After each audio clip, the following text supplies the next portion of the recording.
My name is Richardson, and I happen to have been born in Britain. All peoples have their peculiarities and their enthusiasms. We are no exception. One of our enthusiasms is a game whose cause is served by experts and by those who only stand and wait. And while they wait, certain preparations, solemnly proceeding during many hours, reach their climax. For this is Lord's, deeply rooted in tradition and in the ritual tradition brings, where until the proper time, no man may enter unless he have some special access. Well, on this occasion, I have some special access. My name's Arlott, John Arlott, and later on I'll be telling you something about the match. In the meantime, out comes the old country land measure. 22 yards, 4 rods, poles or perches, 1 chain, the length of a cricket pitch. They're measuring out the wicket, and that is something of a ritual, as a matter of fact. It takes many hours of skillful work over many months to prepare a first-class wicket, and that's just what this is, the special test wicket, a very revered patch of English turf plumb in line with the pavilion door. The test wicket of all test wickets, when at Lord's England plays Australia. And when that happens, everything has to be just so, to start with anyway. And while they've been working, the crowds have been gathering, soon to grow to something like 30,000 people, to say nothing of those who have to stay at home and listen on the radio to people like me. 30,000 people and many millions throughout the world did but time and geography allow. This game called cricket had its origin in quiet places and lives on in equally quiet places, deep in the hearts of those who love it. What is it about this unobtrusive game? What is its magic? For magic it must surely be that makes men sit and watch and dream of past occasions and of wistful yearnings never quite fulfilled. Magic it is that makes the hush when captains meet. The wicket is inspected and another test begins.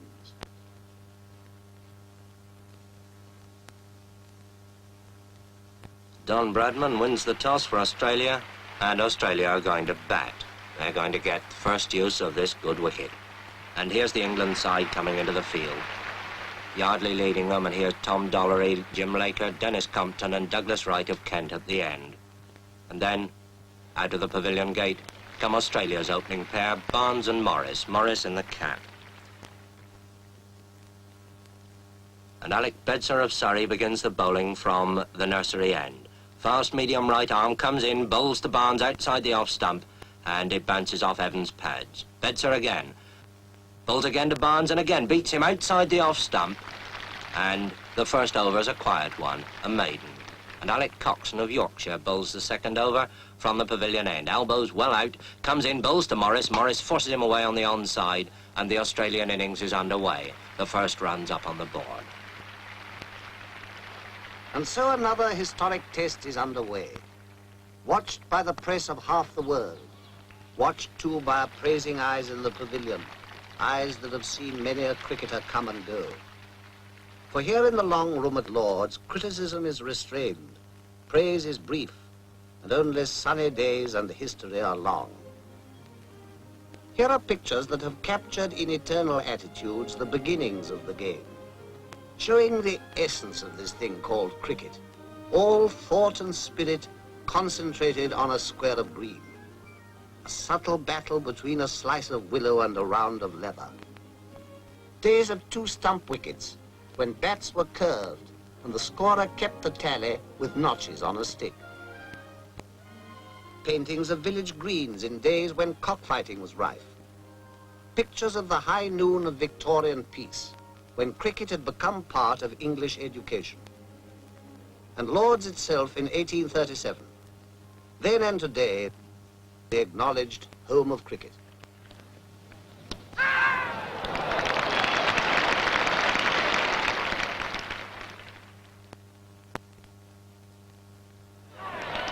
Australia's innings has come to a close.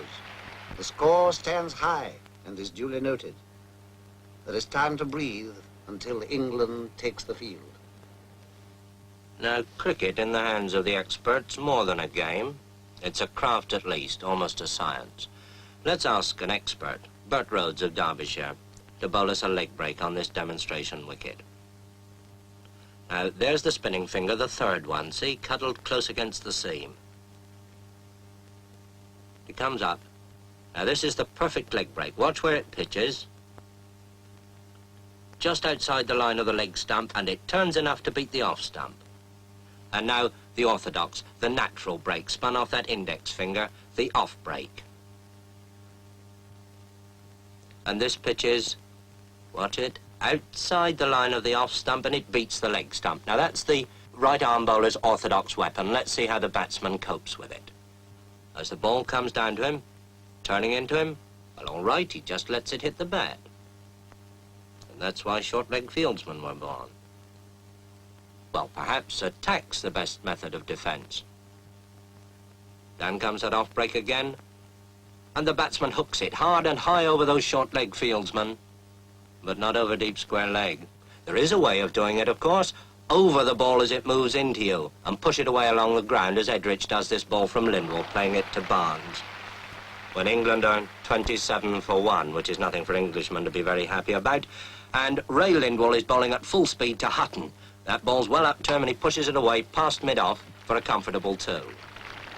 Bradman moves round those hungry Australian slip fieldsmen, and Lindwall, in one of the finest spells of fast bowling seen in England since Larwood, bowls again, this time to Edrich, and Edrich pushes him away out into the covers, quite safely.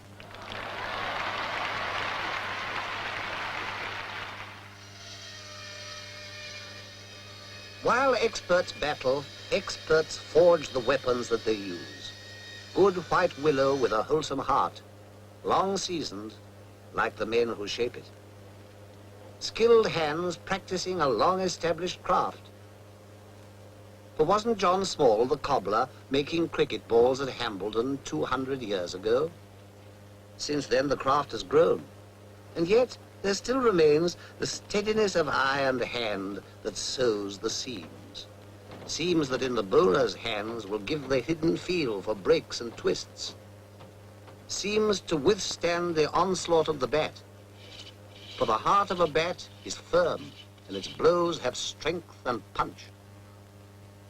Yes, it's got punch, all right. Power. And it doesn't get there by accident. Take the handle now, with its cane and rubber springing, to whip as it's got to when a Hutton or a Bradman drives a fast bowler far away. There's got to be good splicing for that kind of thing, too, but cricket and craftsmanship go hand in hand, and when handle meets blade in a cricket bat, you've got a real piece of craftsmanship. It's the same with the ball, sewn firm and tight, and when it's done, a durable, balanced projectile, carefully weighed and measured and graded, as precise in its making as the hands that will use it, as precise as a cricket bat. First-class weapons, one designed to break or swing and beat the bat, and the other to fathom the tricks of the bowler and send the ball far away. And it takes Doug Wright at number 11 with a wild swing over the bowler's head, sky high up there into the long field, to save England from the follow-on. And Ray Lindwall, with 4 wickets already in the match, bowls again from the pavilion end, and bowls Alec Bedser. And England are all out for 215, 135 behind Australia on the first innings. There'll be some long faces in the printing room at this news. There's quite an organisation down there. They keep abreast with the play, recording the fall of each wicket and the scores, so that late arrivals can pick up the score in detail straight away as they come in. With Australia 135 in front, they'll probably think that's a pretty sad threepennyworth. But now Australia have started their second innings. Bedser bowls to Barnes, his in-swinger, and Barnes puts it away, down to long leg.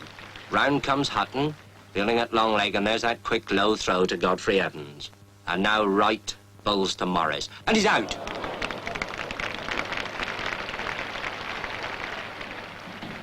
When a wicket falls or a hit is made, those behind the scenes spring into action. What they record will go speeding over land and ocean.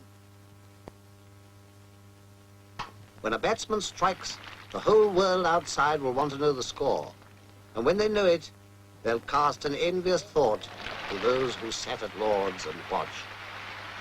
And there goes Barnes, magnificently caught by Washbrook at long on for 141. And Australia are now 431 in front. And now here comes Lindsay Hassett, the vice-captain, to face up to Norman Yardley. I suppose waiting for the earlier batsman. He's had his pads on for best part of 4 hours. Well, he needn't keep them on any longer.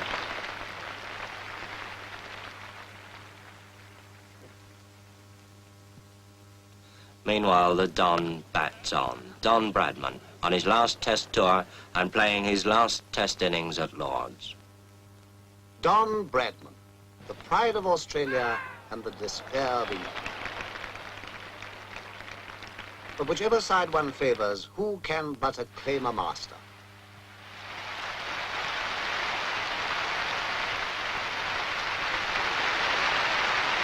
Bradman, whose name now joins the golden pageant. And it is a golden pageant. Let's look at just a few of them. Silver Billy Beldam of Hambledon, who in the 1780s became the first great batsman. William Lillywhite, the nonpareil, the man who changed bowling from underarm to round arm. William Clark, the one-eyed Nottingham bricklayer, who with his All England 11 spread the gospel of cricket all through the country. The Lion of Kent, Alfred Minn, the great fast bowler of the 1840s and 50s.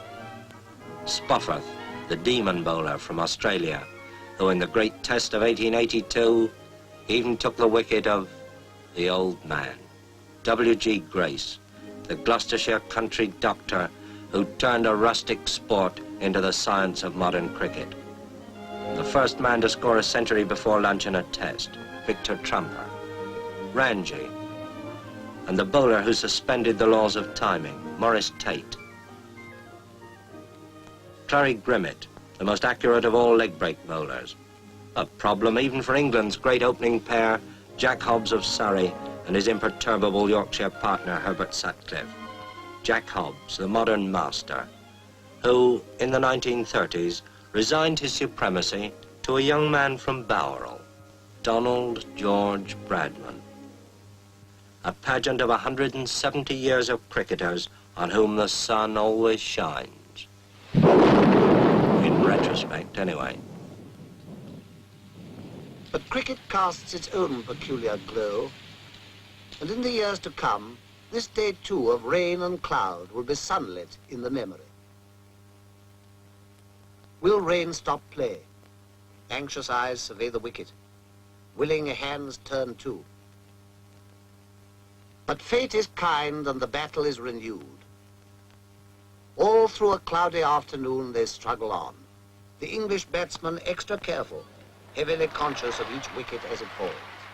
England want 596 to win and Hutton's out for 13, and England 42 for 1 wicket. And now Toshak bowls to Edrich.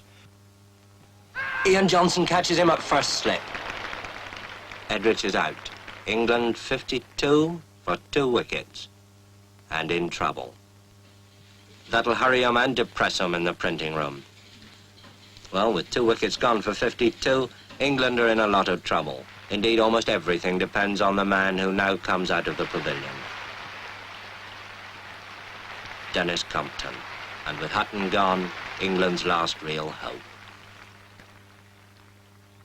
So they fight on, a battle of muscle, sinew, and eye.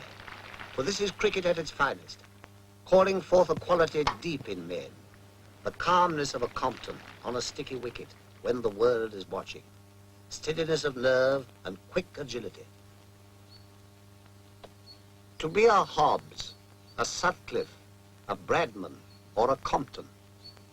The heroes change with the years, but the dream to be a cricketer lives on in every generation.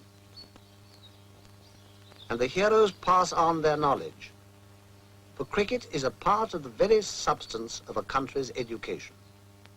But the game knows no class, and indeed no frontier. In the West Indies, Australia, New Zealand, India, under the shadow of Table Mountain, developing the same qualities in men, regardless of background, color, or creed. England, 106 for 3, want an impossible 490 to win. Impossible? Well, Compton's still there.